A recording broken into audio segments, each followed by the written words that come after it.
Hello दोस्तों, नमस्कार। मैं doctor B S Kumar, psychiatrist and your mental health coach. दोस्तों, हमने ये जो सीरीज स्टार्ट कर रखी है CBT फॉर एंजाइटी, यानी एंजाइटी को यदि पूरी तरीके से ठीक करना है तो आपको कॉग्निटिव बिहेवियर थेरेपी सीखनी ही पड़ेगी। दोस्तों, अभी तक हमने 8 एपिसोड कंप्लीट किए हैं और आज हम बहुत स्पेशल एपिसोड के बारे में डिस्कस करेंगे। अच्छा, आप एंजाइटी के लिए मेडिसिन ले रहे हैं, आप CBT भी सीख रहे हैं, फिर भी आपकी एंजाइटी वापस से बार बार आ रही है। तो एंजाइटी सिर्फ और सिर्फ साइकोलॉजिकल कंडीशन नहीं है। हो सकता है आपकी कुछ हैबिट्स है, आपकी आदतें हैं, आपकी जो दैनिक दिनचर्या है, हो सकता है उसमें कोई प्रॉब्लम हो, जिसकी वजह से एंजाइटी जाने का नाम ही नहीं ले रही, जिसकी वजह से एंजाइटी बार बार वापस आ रही है और आपको परेशान कर रही है, आपकी ज़िंदगी तबाह कर रही है। तो आज हम इस एपिसोड में कुछ वो चीज़ें डिस्कस करेंगे जो आपकी डेली लाइफ से जुड़ी हुई है, जो आपकी दिनचर्या से जुड़ी हुई है। आप क्या-क्या गलतियाँ करते हैं या फिर क्या-क्या आप सही तरीके से नहीं करते, जिसकी वजह से आपकी एंजाइटी ठीक नहीं हो रही है। तो आज का एपिसोड है बहुत स्पेशल है कि एंजाइटी को यदि ठीक करना है उसके लिए हमारी जीवन शैली कैसी होनी चाहिए, हमारी लाइफस्टाइल कैसी होनी चाहिए। ठीक है? ओके। तो दोस्तों, पहली चीज़ है इसमें नींद, यानी कि हमारे स्लीप। जितना हमारे लिए खाना ज़रूरी है, जितना हमारे लिए पानी ज़रूरी है, उतनी ही हमारे लिए नींद ज़रूरी है। जिन लोगों को लगता है कि नींद इतनी इम्पोर्टेंट नहीं है, उन लोगों को ज़्यादा एंजाइटी होती है। अच्छा, नींद नहीं लेने से या फिर नींद कम लेने से क्या प्रॉब्लम होती है? नींद ठीक से नहीं लेने से हमारी जो एंजाइटी के लिए सेंसिटिविटी होती है ना दोस्तों, वो बढ़ जाती है। मतलब छोटी-सी चीज़ में भी हमें एंजाइटी होने लग जाती है। सेंसिटिविटी बढ़ जाती है एंजाइटी की। नींद यदि ठीक से नहीं लेते तो हमारा इमोशनल रेगुलेशन सिस्टम डिस्टर्ब हो जाता है, यानी हम हमारे इमोशन को ठीक से रेगुलेट नहीं कर पाते। यदि हम नींद ठीक से नहीं लेते तो हम हमारे इमोशंस को रेगुलेट नहीं कर पाते। हम चिड़चिड़े हो जाते हैं, हम जल्दी से उदास हो जाते हैं, हम जल्दी से गुस्सा करने लग जाते हैं। हमारा जो इमोशनल स्टेट है वो जल्दी से डिस्टर्ब हो जाता है। किसी भी छोटी सी वजह से, किसी भी छोटी सी बात से भी हमारा इमोशनल सिस्टम है वो डिस्टर्ब होने लग जाता है, यदि हम नींद ठीक से नहीं लेते हैं तो। तीसरा है, नींद बहुत ज़्यादा इंपॉर्टेंट है हमारे अटेंशन के लिए, हमारे कंसंट्रेशन के लिए, हमारे फोकस के लिए और हमारी मेमोरी के लिए। यदि हम नींद ठीक से नहीं लेंगे तो हमारा अटेंशन कम होगा, हमारा फोकस कम होगा, हमारा कंसंट्रेशन कम होगा और हमारी मेमोरी ठीक से नहीं रहेगी। और जब मेमोरी ठीक नहीं रहेगी, हमारी प्रोडक्टिविटी कम होगी, हमारा सेल्फ कॉन्फिडेंस कम होगा और हम डिप्रेशन की तरफ जाने लग जाएंगे। एंजाइटी तो है ही है, डिप्रेशन की तरफ भी जाने लगेंगे। और जब डिप्रेशन की तरफ जाने लग जाते हैं और हमें कोई काम करना होता है जो मैंडेटरी है, तो हमारी एंजाइटी स्टार्ट हो जाती है। तो नींद बहुत ज़्यादा इंपॉर्टेंट है। नींद हमारे एंजाइटी की सेंसिटिविटी को कम करती है। नींद हमारी इमोशनल रेगुलेशन को ठीक बनाए रखती है। नींद से हमारा फोकस, अटेंशन और हमारी मेमोरी मेंटेन रहती है। अच्छा, नींद को ठीक करने के लिए हमें क्या करने हैं? 2-3 तरीके हैं दोस्तों, यदि हमें नींद ठीक करनी है। सबसे पहला तरीका है कि हमें फिक्स टाइम पे सोना है और फिक्स टाइम पे उठना है। हमारा सोने का और उठने का टाइम हमेशा फिक्स रहना चाहिए। ठीक है? तीसरी चीज़ है कि हमें जब भी हम सोते हैं उसके 1 या 2 घंटे पहले हमें मोबाइल फ़ोन को साइड में रखना है। कोई भी स्क्रीन वाली चीज़ हमें यूज़ नहीं करनी, क्योंकि इससे डायरेक्ट हमारी आँखें स्टिमुलेट होती हैं, आँखों में लाइट जाती है, जिसकी वजह से हमारा ब्रेन स्टिमुलेट होता है और हमारा ब्रेन एक्टिव होता है। उसकी वजह से नींद डिस्टर्ब होगी ही होगी। यदि आप सोते टाइम पे मोबाइल फ़ोन यूज़ करते हैं, लैपटॉप यूज़ करते हैं, तो आपकी नींद डिस्टर्ब होएगी ही होएगी। अच्छा, इसके अलावा हम क्या कर सकते हैं कि शाम को 6 बजे के बाद में निकोटीन और कैफ़ीन यूज़ करना बंद कर दो। शाम के 6 बजे के बाद में निकोटीन और कैफ़ीन यूज़ मत करो, क्योंकि ये स्टिमुलेंट का काम करते हैं और ये हमारे ब्रेन को स्टिमुलेट करेंगे, जिसकी वजह से हमें नींद नहीं आएगी। इसके अलावा सोने से कुछ देर पहले बेड पे जाने के बाद में जब तक हमें नींद नहीं आती, तब तक आप रिलैक्सेशन टेक्निक इस्तेमाल कर सकते हैं। प्रोग्रेसिव मसल रिलैक्सेशन हमने एक वीडियो इसके लिए सेपरेट बनाया है, तो उसमें क्या करना होता है वो सारी चीज़ें एक्सप्लेन की है। आप उसको प्रैक्टिस कर सकते हैं सोते टाइम पे। होता है क्या, जब भी हम सोते हैं तो बेड पे जाने के बाद में हमारे दिमाग में थॉट्स चलने लग जाते हैं, ओवर थिंकिंग स्टार्ट हो जाती है। और इस ओवर थिंकिंग को यदि ठीक करना है तो हमें हमारे माइंड को कहीं और डाइवर्ट करना पड़ेगा, कहीं और फोकस करना पड़ेगा। और वो जो फोकस करने की चीज़ है वो है PMR, यानी प्रोग्रेसिव मसल रिलैक्सेशन टेक्निक। उसमें आपका पूरा का पूरा फोकस अपने बॉडी पार्ट्स पे होगा, अपनी ब्रीदिंग पे होगा, अपनी जो मसल्स कॉन्ट्रैक्ट करते हैं, रिलैक्स करते हैं, वहाँ पे होगा। तो आपका माइंड इन जगह पे फोकस होगा तो कहीं और से डिस्कनेक्ट हो जाएगा, और वहाँ से डिस्कनेक्ट हो गया तो उनसे रिलेटेड थॉट्स आपको नहीं आएंगे वापस। तो ये बहुत इंपॉर्टेंट टेक्निक है। फिक्स टाइम पे सोना, फिक्स टाइम पे उठना, मोबाइल फ़ोन या फिर कोई भी स्क्रीन का यूज़ नहीं करना सोने से पहले, कैफ़ीन और निकोटीन यूज़ नहीं करना है शाम के बाद में, और progressive muscle relaxation technique use करनी है सोते टाइम पे। ठीक है? ओके, ये था नींद, जो बहुत ज़्यादा इंपॉर्टेंट होती है हमारी एंग्जायटी को कम करने के लिए, हमें मेंटली ठीक रखने के लिए। अच्छा, दूसरी चीज़ है एक्सरसाइज, यानी कसरत करना। अब कसरत करने का मतलब ये नहीं है कि आपको जिम जाना है, डंबल्स उठाने हैं, बॉडी बनानी है। कसरत करने का मतलब है कि आप मिनिमम 30 मिनट्स कोई एक्टिविटीज एक्सरसाइज ऐसी कीजिए जिसमें आपको पसीना आए, जिसमें आपके हार्ट बीट बढ़े। अच्छा, एक्सरसाइज करने की बेनिफिट क्या है? जब भी हम एक्सरसाइज करते हैं तो दोस्तों हमारे एंडोर्फिन रिलीज होता है। हमारा एंडोर्फिन रिलीज होता है जब भी एक्सरसाइज करते हैं, एंडोर्फिन रिलीज होता है। एंडोर्फिन वो केमिकल होता है जो हमें हैप्पी फील करवाता है, जो हमारी डिप्रेशन को कम करता है, हमारी एंजाइटी को कम करता है। जब भी हम एक्सरसाइज करते हैं तो हमें नींद अच्छी आती है, और हमने अभी डिस्कस किया था यदि हमारी नींद ठीक है तो एंजाइटी ऑटोमेटिकली ठीक होने लग जाएगी। अच्छा, जब भी हम एक्सरसाइज करते हैं तो हमारा जो कोर्टिसोल्स होते हैं, जिसको हम स्ट्रेस हॉर्मोन्स बोलते हैं, वो उसका लेवल कम होता है। स्ट्रेस हार्मोन का लेवल कम होगा तो स्ट्रेस कम रहेगा, स्ट्रेस कम रहेगा तो एंजाइटी ऑटोमेटिकली हमारी कम होएगी, डिप्रेशन हमारा कम रहेगा। अच्छा, इसके अलावा हमारा कॉन्फिडेंस अच्छा होता है। यदि हम नींद पे यदि हम एक्सरसाइज करते हैं तो हमारा कॉन्फिडेंस ऑटोमेटिकली अच्छा होता है। ये एक्सरसाइज करेंगे तो फिजिक अच्छी होगी, है ना, और फिजिक अच्छी होगी तो हम अट्रैक्टिव लगेंगे, अट्रैक्टिव दिखेंगे, दिखता है ना, बॉडी दिखता है ना बाहर से। इसलिए हमारा कॉन्फिडेंस 7वें आसमान पे रहेगा, और जब कॉन्फिडेंस अच्छा रहता है तो एंजाइटी अपने आप कम होती है। एंजाइटी क्यों होती है? जब हम कॉन्फिडेंट नहीं होते किसी चीज़ में, जब हम मोटा सा पेट लेके कहीं जाते हैं, किसी प्रेजेंटेशन में जाते हैं, तो हमें ऐसा लगता है कि यार ये लोग हमें देख रहे हैं, मुझे नोटिस कर रहे हैं, तो कहीं इनको ऐसा तो नहीं लग रहा है कि देखो कितना अनहेल्दी से इंसान है कि नहीं? यदि आप एक्सरसाइज करेंगे, आपका बॉडी फिट रहेगा, आपका फिजिक अच्छा रहेगा, तो आपको ऑटोमेटिकली कॉन्फिडेंस रहेगा खुद तो, और जब कॉन्फिडेंस रहेगा तो एंजाइटी अपने आप ही कम होने लग जाएगी। ठीक है, इसके लिए करना क्या है? सबसे इंपॉर्टेंट है कि 30 मिनट आपको एक्सरसाइज करनी है। उस 30 मिनट में आप ब्रिस्क वॉक कर सकते हैं, यानी स्पीड में चलना, या फिर रनिंग कर सकते हैं, जॉगिंग कर सकते हैं, साइकिलिंग कर सकते हैं, इवन योगा भी कर सकते हैं। बट वो इंटेंस होना चाहिए थोड़ा सा। या फिर जिम जा रहे हो तो सबसे बढ़िया, जिम से बढ़िया तो कोई जगह है ही नहीं एक्सरसाइज करने की। ठीक है, तो दूसरी चीज हमने डिस्कस की है एक्सरसाइज। एक्सरसाइज यदि आप ठीक तरीके से करेंगे ना दोस्त, तो आपकी एंजाइटी ऑटोमेटिकली कम होने लग जाएगी। ऑलराइट, तीसरी चीज है न्यूट्रिशन, यानी हम क्या खाते हैं उस पे भी डिपेंड करता है कि हमारी मेंटल हेल्थ कैसी है। हम जो चीज़ खाते हैं उस पे डिपेंड करता है कि हमारी मेंटल हेल्थ कैसी है। तो इसके लिए क्या करना है कि आप जो चीज़ें आपको एंजाइटी करवाती है, जैसे कि कैफ़ीन हुआ, निकोटीन हुआ, है ना? इन चीज़ों का कंज़म्पशन आपको कम करना है। जनरली लोगों को लगता है कि हाँ, कॉफ़ी पी लो, एक्टिव हो जाओगे, कॉफ़ी पी लो, एक्टिव हो जाओगे। दोस्तों, एंजाइटी का सबसे मुख्य कारण होता है एक्सेसिव कैफ़ीन यूज़। ज़्यादा यदि आप कॉफ़ी पीते हैं, ज़्यादा कैफ़ीन यूज़ करते हैं, तो आपकी एंजाइटी बढ़ती ही जाएगी। आपको लगेगा कि हाँ, मैं एक्टिव हो रहा हूँ, बट धीरे-धीरे, धीरे-धीरे आपको पाल्पिटेशन होना स्टार्ट हो जाएँगे, आपको ट्रेमर्स आना स्टार्ट हो जाएँगे, और आपकी एंजाइटी बढ़ती जाएगी, बढ़ती जाएगी। ओके, इसके अलावा निकोटीन यूज़ करना। लोग बागों को लगता है कि हाँ, जब मुझे घबराहट होती है या फिर जब मैं उदास रहता हूँ तो सिगरेट पी लेता हूँ, ठीक हो जाता हूँ। बट अल्टीमेटली उस निकोटीन से, या फिर जो चबाने वाला तंबाकू होता है, उस निकोटीन से आपकी एंजाइटी बढ़ती जाएगी।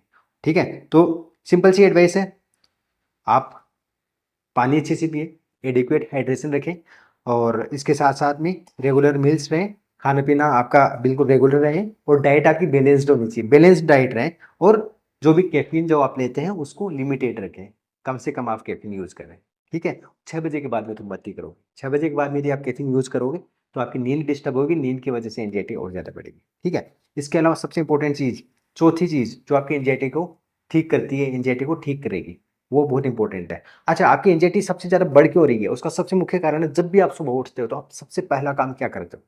जैसे ही आप उठते हो सबसे पहला आजकल क्या कर रहे हो?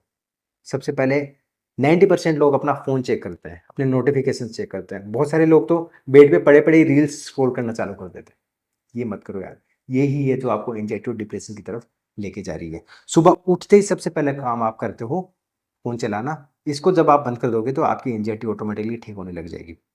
अच्छा, अब हो क्या रहा है ना, दरअसल जब आप ये एक्सेसिव मोबाइल फ़ोन यूज़ करते हो, बहुत ज़्यादा मोबाइल फ़ोन यूज़ करते हो, उसके 3 नुकसान बहुत ज़्यादा हो रहे हैं। कौन-कौन से नुकसान हैं? सबसे पहला तो कि कंपैरिज़न की दुनिया आपके सामने खड़ी हो जाती है। आपके सामने इतने सारे लोग कंपेयर करने को मिल जाते हैं आपको सोशल मीडिया पे, कि आप अपने आप को तुच्छ समझने लग जाते हैं। आप हीन भावना से ग्रसित हो जाते हो, और जब हीन भावना आने लग जाती है, कॉन्फिडेंस डाउन होगा, डिप्रेशन की तरफ चले जाते हैं। एंग्ज़ायटी अपने आप होने लग जाएगी।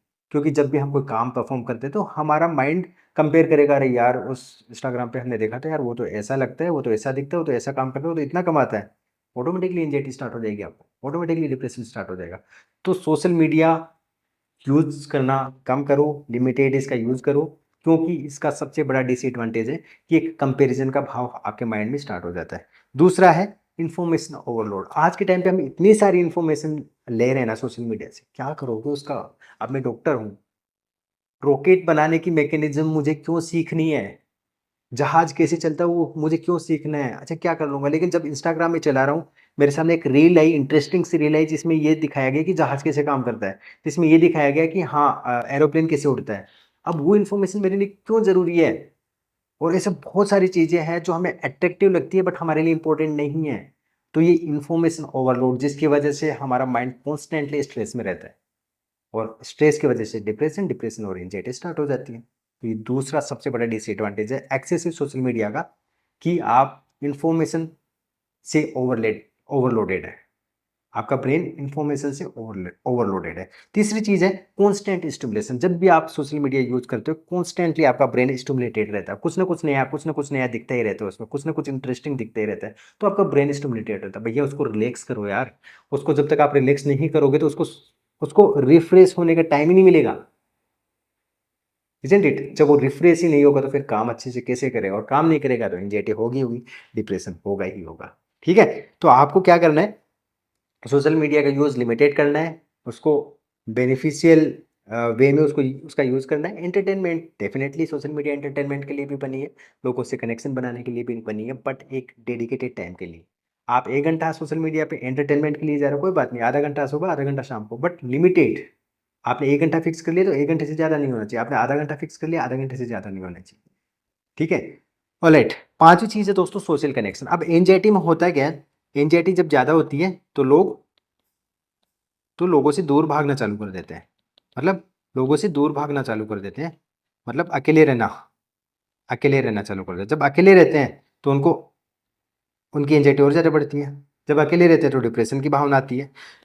इन्वॉल्व नहीं होते वो एक्टिविटीज़ में या फिर आसपास के एनवायरनमेंट में, उसकी वजह से डिप्रेशन आता है, डिप्रेशन की वजह से और ज़्यादा एंजाइटी स्टार्ट होती है। तो एंजाइटी में जनरली क्या करते हैं, सबसे बड़ी गलती, लोग बाग अकेले रहना चालू कर देते हैं या फिर किसी भी सोशल गैदरिंग से बचने की कोशिश करते हैं, वहाँ से भागने की कोशिश करते हैं। और जितना बचेंगे वहाँ से, जितना भागेंगे, तो उनको कुछ देर के लिए तो रिलीफ लगेगा कि हाँ मैं अकेला हूँ, सब कुछ बढ़िया चल रहा है, बस कुछ टाइम बाद में उस अकेलेपन की वजह से डिप्रेशन बढ़ेगा और एंजाइटी और ज़्यादा बढ़ेगी। करना क्या है इसके लिए, आप अपने आसपास के लोगों, जो भी आपके अपने लोग हैं, जो भी पॉजिटिव लोग हैं, उनसे मिलते रहिए, घर वालों से मिलते रहिए, फ्रेंड से मिलते रहिए, नए सोशल कनेक्शन बनाते रहिए। क्योंकि जब आप घर वालों से मिलोगे, नए लोगों से मिलोगे, आसपास के लोगों से मिलोगे, तो शुरू शुरू में हो सकता है आपकी एंजाइटी बढ़े, बट अल्टीमेटली आपकी एंजाइटी तभी कम होगी जब आप सोशली लोगों से मिलोगे, आप थोड़ा सोशली कनेक्टेड रहोगे। ठीक है। छठी चीज जो आपको एंजाइटी से बाहर निकालेगी वो है मीनिंगफुल एक्टिविटी। अच्छा, पूरे दिन में आप क्या एक्टिविटीज़ करते हैं, वो बहुत ज़्यादा इंपॉर्टेंट है। सारे दिन मोबाइल फ़ोन चलाते रहते हैं, सारे दिन रील स्क्रॉल करते रहते हैं, आपका कोई फिक्स काम है, कोई 6 घंटे की ड्यूटी है, वो पता है होना ही है, उसके बावजूद आप कोई भी मीनिंगफुल एक्टिविटी नहीं करते। मीनिंगफुल एक्टिविटी का मतलब वो एक्टिविटी जो आपको सेंस ऑफ सेल्फ करवाए, मतलब आपको आनंद दिलवाए, मजे, थोड़ा सा आनंद का अनुभव करवाए। जैसे कि कोई हॉबी परस्यू करना, म्यूजिक हो गया, है ना, कोई आर्ट एंड क्राफ्ट, या फिर कोई भी ऐसी हॉबी जिसमें आपको मजा आए। वो मीनिंगफुल एक्टिविटी आप करते हैं कि नहीं? तो यदि नहीं करते हैं तो वो मीनिंगफुल एक्टिविटी आप करना चालू करो यदि आपको एंजाइटी से बाहर निकलना है। And seventh most important, stress management. दोस्तों, स्ट्रेस से आप नहीं बच सकते। इस दुनिया में आए हो तो स्ट्रेस का सामना आपको करना ही पड़ेगा। स्ट्रेस रहेगा ही रहेगा जब तक जिंदा हो इस धरती पे, इस पृथ्वी पे, तब तक आपके आसपास में स्ट्रेस रहेगा ही रहेगा। हर एक छोटी से छोटी चीज़ का स्ट्रेस रहेगा। लेकिन हमें स्ट्रेस से बचना नहीं है, हमें स्ट्रेस को मैनेज करना सीखना है। और ज़्यादातर केसेस में क्या होता है कि लोग बाग स्ट्रेस को मैनेज नहीं कर पाते हैं और उससे दुखी हो जाते हैं, उससे परेशान होते हैं और उस एंजाइटी वाले लूप में चले जाते हैं। तो हमें सीखना है स्ट्रेस मैनेजमेंट टेक्निक। मतलब कुछ एक्टिविटीज़, कुछ चीज़ें ऐसी होती है जो आपको स्ट्रेस का सामना करना सिखाती है, जिसको हम बोलते हैं healthy coping skills. Healthy coping skills में क्या क्या होता है, रेगुलर एक्सरसाइज करो। जब भी आपको स्ट्रेस आ रहा है तो आप एक्सरसाइज का टाइम बढ़ा दो। यदि एक्सरसाइज नहीं कर रहे हैं और स्ट्रेस में है तो एक्सरसाइज करना चालू कर दो। कुछ टाइम बाद में स्ट्रेस रहेगा लेकिन वो आपको परेशान नहीं करेगा। जर्नलिंग, जो भी स्ट्रेसफुल कंडीशंस है, स्ट्रेस की वजह से जो थॉट्स आपके माइंड में आ रहे हैं, आप उनको लिखना चालू करो। जितना ज़्यादा आप थॉट्स को लिखोगे ना, उतनी आपकी क्लैरिटी डेवलप होगी। स्ट्रेस नहीं जाएगा बट आप स्ट्रेस को मैनेज करना सीख जाएंगे। ओके, इसके अलावा मेडिटेशन, बिल्कुल मेडिटेशन कीजिए, लेकिन मेडिटेशन भी सही तरीके से करेंगे। कैसे करना है, एक नया वीडियो आ रहा है जिसमें आपको सिखाया जाएगा कि मेडिटेशन करने की सही टेक्निक क्या होती है। इसके अलावा बातचीत करना, यदि आप स्ट्रेस में हैं तो आप लोगों से बातचीत कीजिए। आप अपने अपनों से, जो आपको समझते हैं, उन लोगों से बातचीत कीजिए स्ट्रेसफुल सिचुएशन के बारे में, उस पर्टिकुलर स्ट्रेस के बारे में। क्या नहीं करना है आपको, जिसको अनहेल्दी कोपिंग बोलते हैं। जनरली क्या होता है, लोग बाग जब भी स्ट्रेसफुल कंडीशन में होते हैं तो कोई सब्सटेंस यूज़ करना चालू कर देते हैं, सिगरेट पीना चालू कर देते हैं, अल्कोहल पीना चालू कर देते हैं। उनको लगता है कि अल्कोहल पीने से या फिर कोई भी नशा करने से स्ट्रेस ठीक होता है। नहीं, स्ट्रेस ठीक नहीं होता है। कोई भी सब्सटेंस यूज़ करने से, अल्कोहल से, निकोटीन से, कैनाबिस से स्ट्रेस ठीक नहीं होता है, इससे स्ट्रेस और ज़्यादा बढ़ता है। उससे आपका माइंड, आपका ब्रेन स्ट्रेस को झेलने की कैपेसिटी डेवलप नहीं कर पाता है और ज़्यादा आपका स्ट्रेस बढ़ता जाता है। सब्सटेंस यूज़ जैसा भी हमने डिस्कस किया, और इमोशनल अवॉइडेंस। जनरली क्या होता है, लोग बाग उस स्ट्रेस से बचने के लिए क्या करते हैं, उस सिचुएशन से ही भाग जाते हैं। उस सिचुएशन में ही नहीं जाते हैं जहाँ पे उनको स्ट्रेस आ रहा है। अब स्ट्रेस तो नॉर्मल है ना, नेचुरल सा फिनोमेना है। फॉर एन एग्जांपल, यदि मान के चलिए आपको किसी कोई प्रेजेंटेशन देनी हो, प्रेजेंटेशन देनी है तो स्ट्रेस आएगा ही। आपको कोई एग्जाम देनी है तो स्ट्रेस आएगा ही। तो लोग बाग कंफर्ट जोन में चले जाते हैं, वो एग्जाम में अपेयर ही नहीं करेंगे, वो प्रेजेंटेशन से बचने की कोशिश करेंगे। तो ये नहीं करना है। उस स्ट्रेसफुल सिचुएशन का आपको सामना करना है ताकि आप उसको नॉर्मली टैकल करना सीख जाएँ। तो दोस्तों, ये 7 चीज़ें हमने डिस्कस की है। ये 7 चीज़ें आप पूरे दिन भर में, आपकी दैनिक दिनचर्या में 7 चीज़ें आप कैसे परफ़ॉर्म कर रहे हैं। ये बहुत ज़्यादा इम्पोर्टेंट है और ये ही डिसाइड करेगा कि आपकी एंग्ज़ायटी पूरी तरीके से ठीक होएगी या नहीं होएगी। यदि इनको आप गलत तरीके से कर रहे हैं, तो आपकी एंग्ज़ायटी मेंटेन रहेगी। आप कितनी दवाइयाँ खाइए, आप कितनी कॉग्निटिव बिहेवियर थेरेपी सीखिए, आपकी एंग्ज़ायटी ठीक नहीं हो सकती। और यदि ये 7 चीज़ें आपने ठीक से कर ली ना, तो आप 100% एंग्ज़ायटी से बाहर निकल जाएँगे with the help of few medications and with the help of CBT. CBT की सहायता से, और यदि रिक्वायर्ड रहा, ज़रूरत पड़ी तो मेडिसिन की सहायता से आप एंग्ज़ायटी से पूरी तरह बाहर निकल जाएँगे। तो दोस्तों, ये था हमारा 9th एपिसोड, जिसमें हमने डिस्कस किया कि क्या है आपकी दिनचर्या और कैसी होनी चाहिए आपकी दिनचर्या यदि आपको एंग्ज़ायटी से बाहर निकलना है। हमारा अगला 10th एपिसोड बहुत इंपॉर्टेंट एपिसोड होने वाला है, जिसमें हम ये सीखेंगे कि जब भी एंग्ज़ायटी आती है वापस, तो हमें क्या करना चाहिए? और ये एंग्ज़ायटी बार-बार क्यों आती है?